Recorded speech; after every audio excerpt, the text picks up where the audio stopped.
Selamat datang di kisah kita. Gue akan menceritakan tentang pengalaman-pengalaman gue yang mungkin aja relate dengan pengalaman kalian sehingga kita bisa bercerita, berkeluh kesah di kisah kita. Pertama dari sisi kepercayaan dulu, karena gue itu Muslim dan mayoritas di sana mereka itu adalah Kristen Protestan. Anggapan gue tuh pasti berpikiran bahwa, duh gimana ya nanti di sana kira-kira karena di sana itu mayoritas orang-orang Kristen, gimana perlakuan mereka seperti apa gitu. Karena di tahun pertama itu pengajar mudanya Muslim, di tahun kedua itu pengajar mudanya Nasrani, di tahun ketiga juga Nasrani, di tahun keempat Muslim, dan di tahun kelima gue kebetulan Muslim. Jadi sebenarnya mereka itu sudah sangat terbiasa, meskipun 100% masyarakatnya itu adalah Kristen Protestan, mereka sudah cukup terbiasa lah, karena gue adalah tahun kelima gitu. Cuma ada beberapa momen-momen yang menurut gue itu cukup berharga dan menambah kecintaan gue sama mereka sih. Yang pertama itu adalah mereka itu amat sangat menghargai orang-orang Islam. Mereka benar-benar mencintai dan menjaga. Kalau gue mau sholat, itu kan murid-murid tuh sering datang tuh ke rumah setelah sekolah, setelah siang, sore itu udah setelah mandi sore itu pasti main. Malam tuh pasti main, ada yang belajar, ada yang baca buku karena gue kan bawa buku banyak gitu. Baca buku, terus ada yang main-main aja gitu, main-main di tempatnya bapak guru. Jadi setiap gue mau sholat itu oma gue ngusir mereka semua. Dia usir semua, suruh keluar, keluar dulu, bapak guru mau sholat gitu. Jadi sebegitu mereka menghargai, padahal sih gue selalu aja kan sholat juga di kamar sebenarnya, cuma mungkin biar gue khusyuk itu mereka diusir, nanti setelah sholat baru mereka boleh masuk lagi. Terus yang kedua, Mama Uli pernah izin pelan-pelan bilang, nyong, nyong itu panggilan anak laki-laki kesayangan kalau di Maluku, kalau mama mau cuci itu ala sholat, itu kira-kira haram enggak gitu. Jadi sebegitunya mereka sangat hati-hati sekali, padahal nyuci sejadah itu karena mungkin udah seminggu anggapannya beliau itu kotor gitu. Bagaimana kalau dicuci itu apakah dosa ataukah haram? Sampai mereka mau mencuci sejadah aja izin kayak gitu. Itu sangat luar biasa banget menurut gua. Selanjutnya kalau ada hajatan, mereka itu manggil gua untuk motong ayam sendiri, lalu dimasakinya di rumah Mama Uli, tidak di tempat hajatan itu, tapi setelah masak nanti dikumpulkan tetap di sana, dan gua makan ayam itu sendiri, makan ayam hasil potongan gua, terus piringnya piring gua, tempat ayamnya juga khusus untuk gua gitu, karena kan kalau mereka pesta itu pasti pakai daging babi atau daging anjing kan, tapi karena gua tidak makan itu jadi ya gua makan ayam sendiri gitu, dan mereka tidak mau mengganggu juga, kayak ayam satu pot satu utuh gitu ya buat gua ya, cuma gua sering bagi-bagi ke murid-murid kan, gak mungkin juga satu ayam dimakan sendiri kan. Selanjutnya ada momen lucu, itu adalah waktu bulan puasa. Jadi pas bulan puasa, pernah di puasa pertama, karena gua nggak ngasih tahu mereka, lalu sahur itu kan mereka tahunya adalah sahur sebelum matahari terbit mungkin. Jadi jam 5 itu beliau ngebangunin. Nyong sahur sudah jam 5. Pas gue bangun, astaga, udah jam 5. Ya notabene itu udah imsak. Terus gue kasih tahu lah ke mereka kalau harusnya itu sahur itu jam 3, Oma, kalau jam 5 udah nggak boleh. Mereka merasa terpukul dalam artian nggak bisa ngebangunin gue. Akhirnya di hari kedua sampai ke akhir puasa itu, oma gue sama opa gue itu manggil teman-teman satu circle-nya lah yang seumuran-seumuran. Mereka main kartu setiap malam di rumah, terus kadang nonton film, gua setelin film di laptop gitu, mereka nonton gitu, hanya agar bisa gua sahur biar gua nggak kesiangan. Jadi setiap jam 3 main kartu, Mereka ngetok gua, ngetok kamar, suruh bangunin sahur, dan ketika sahur gua makan di dapur, ditemenin sama mereka, mereka sambil duduk aja ngeliatin sambil makan kadang gitu.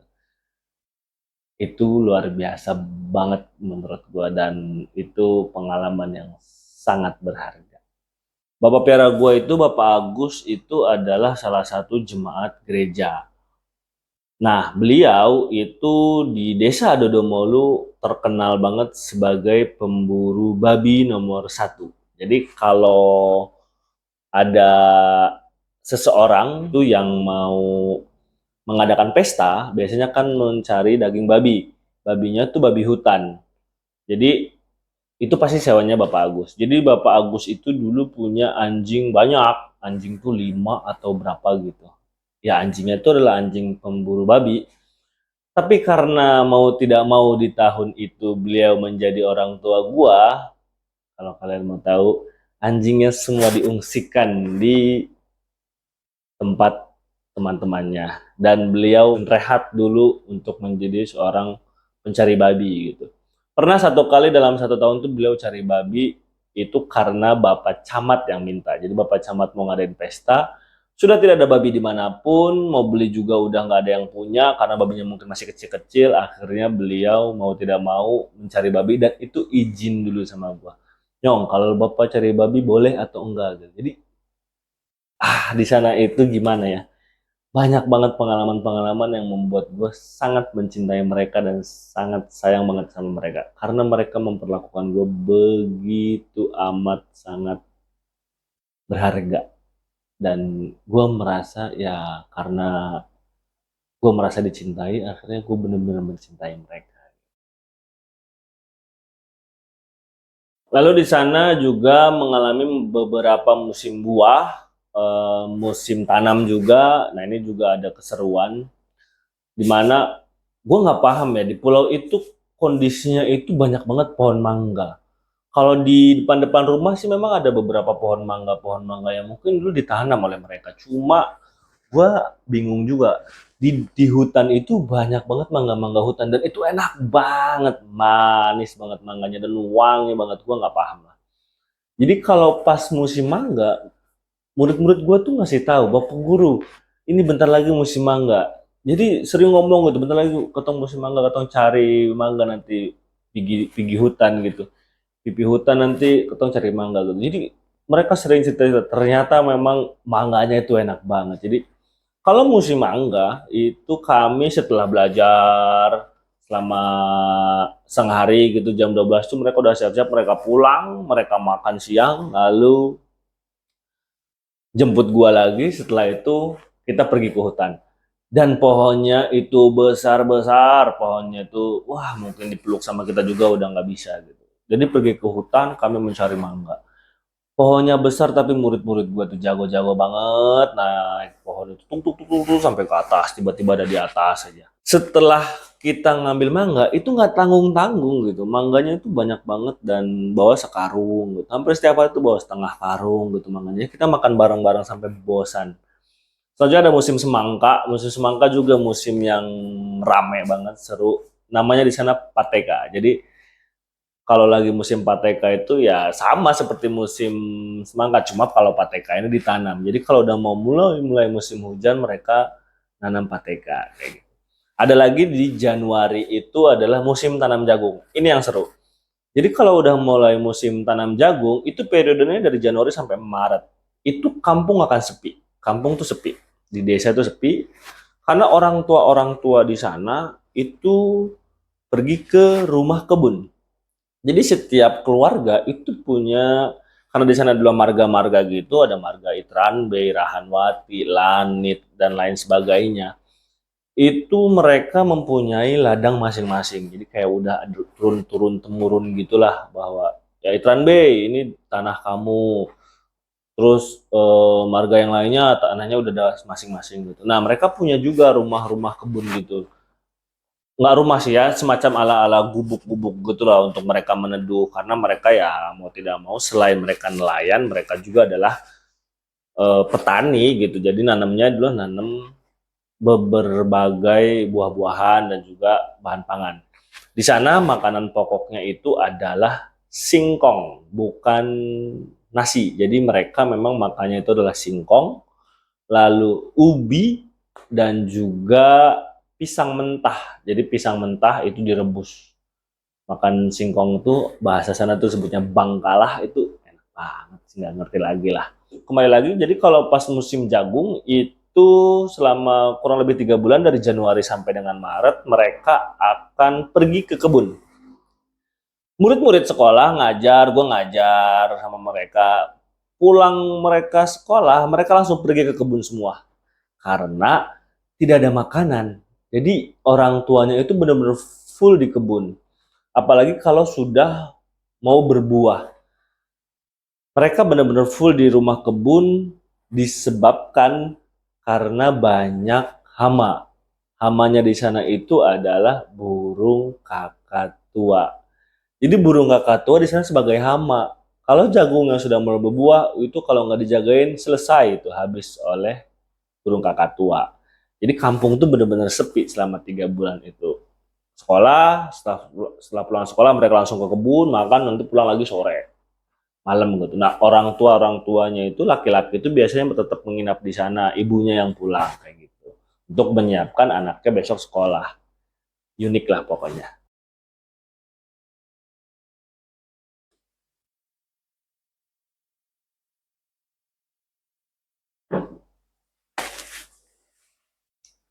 Selanjutnya periode 17-an. Periode 17-an Agustus itu menurut gue sampai dengan saat ini di umur gue 30-an, perayaan 17 Agustus yang paling meriah itu adalah di sana. Di Maluku itu 17 Agustus bener-bener kayak pesta besar buat mereka. Karena ini adalah ajang desa-desa itu bener-bener unjuk gigi. Karena ada berbagai lomba. Yang pertama itu ada voli. Voli itu udah jadi olahraga semua orang seperti yang di sana. Karena kan dia kata pesisir pantai, jadi tahu kayak voli itu memang benar-benar olahraga laki-laki banget gitu kalau pemain voli itu. Untuk pemikat-pemikat wanita juga mereka pakai voli gitu kan. Kalau main jago voli itu, kayaknya jadi lelaki jantan. Nah, voli, lalu ada futsal. Jadi ada futsal juga. Selanjutnya ada cerdas cermat, gerak jalan sekolah. Lalu ada gerak jalan ibu-ibu. Lalu ada lomba senam. Sekolah itu nggak cuma cerdas cermat, ada lomba-lomba yang lainnya juga. Jadi ada acara sekolah, ada acara pemuda gitu. Jadi ya ini jadi ajang juga anak-anak muda dari desa-desa yang lain berkumpul di kecamatan. Ya mungkin ada juga beberapa yang ya goda-goda kayak gitu. Jadi ajang mencari jodoh gitu. Dan gue meyakini dan gue merasakan bahkan ini lebih meriah dibanding kampung gue sendiri. Itu benar-benar kayak pesta benar-benar selama periode 17-an itu benar-benar menjadi pengalaman yang berharga, dimulai dari upacara, wah kades pada pakai baju adat desa di lapangan di kecamatan itu luar biasa banget. Dan ini gue mungkin yakini di semua desa yang ada di sana mungkin juga sama. Karena kan kulturnya nggak terlalu berbeda kan. Jadi gue meyakini banget mereka benar-benar mencintai tanah air. Kalau benar-benar terasa banget di Maluku yang notabene orang-orang bilang Indonesia Timur, mereka kecintaan Indonesia begitu dalam dan gue merasakan itu. Beberapa momen-momen yang gue rasakan yang gue mungkin tidak akan pernah rasakan lagi yang menurut gue ini sangat berharga banget. Jadi gue dulu pernah punya pengalaman, gue ngerasa banget gue sangat dihargai di sana itu kayak gini. Jadi dulu gue awal-awal tuh pernah di sana itu karena gue tinggal di keluarga Itran Bay. Jadi mau tidak mau gue harus ya membawa nama Itran Bay lah ya. Jadi nggak boleh malu-maluin keluarga Itran Bay. Nah suatu ketika pernah pada saat itu oma sama opa lagi di kebun. Jadi gue pulang sore hari karena gue di awal-awal tuh masih sangat sungkan karena semua baju gue tuh dicuciin oleh Mama Uli. Cuma pada saat itu kan gue malu lah sungkan. Nah, akhirnya gue mau cuci daleman ceritanya. Jadi cuci daleman sendiri.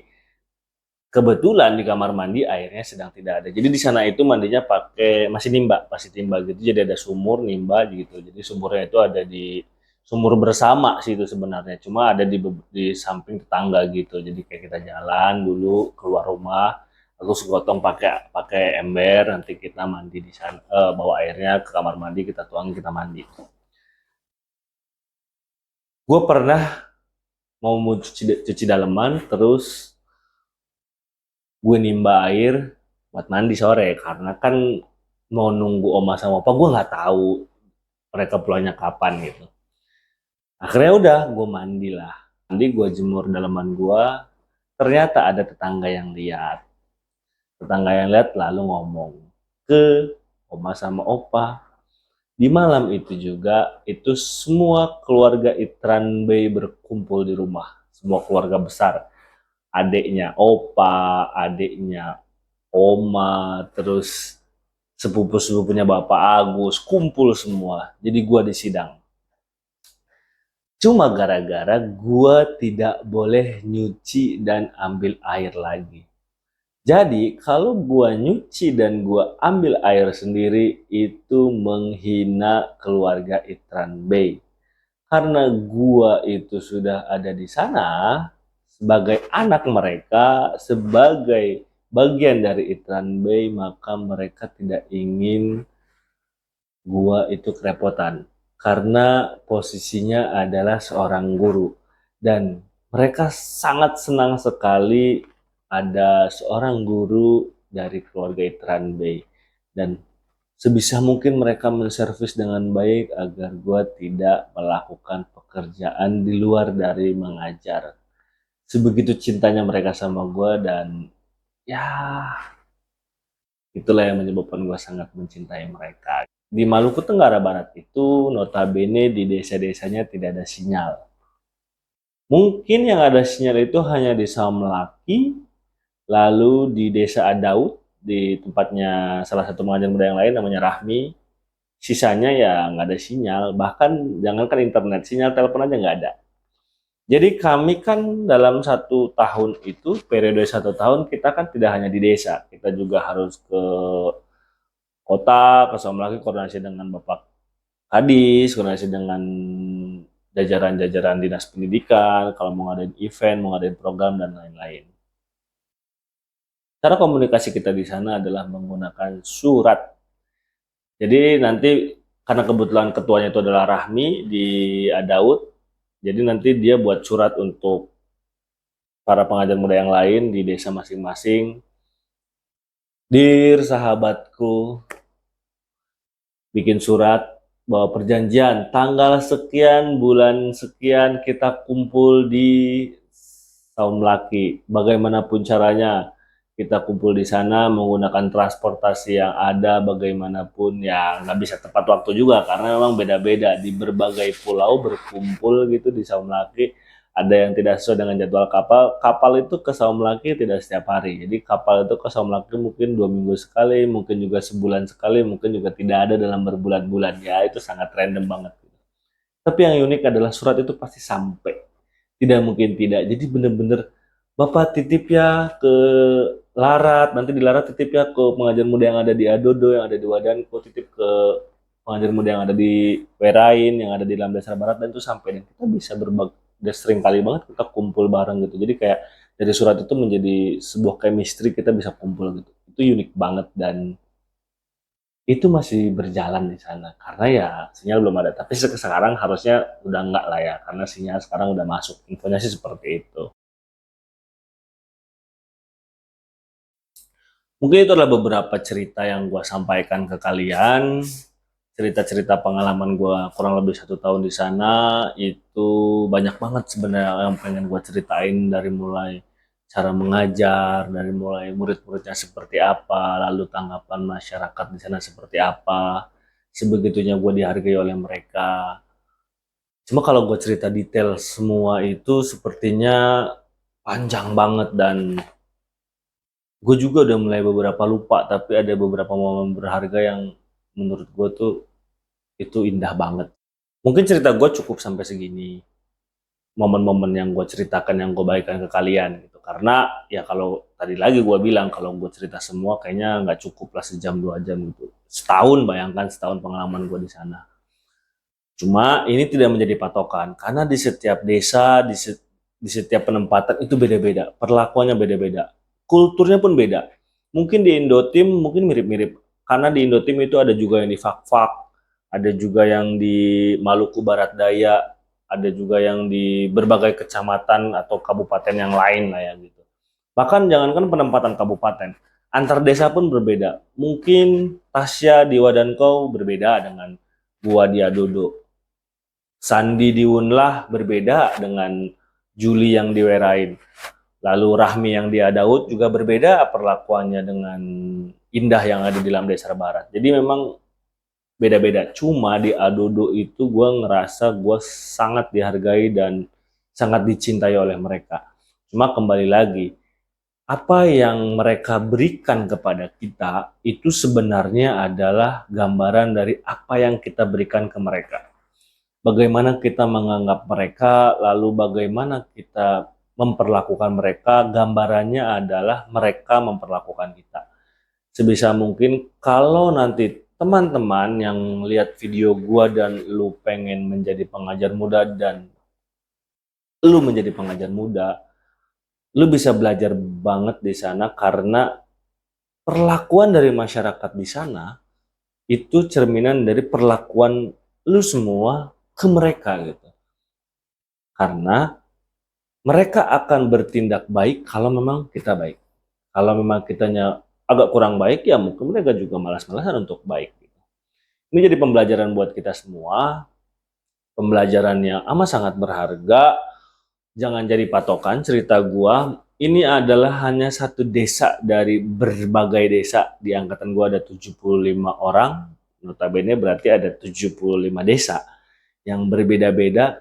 Cuma yang jadi titik poin di sini adalah semua desa itu tempat belajar yang sangat cocok untuk kita.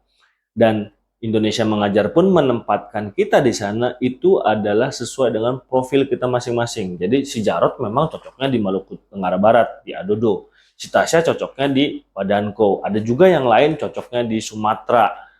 Yang lainnya lagi ada juga cocoknya di Jawa.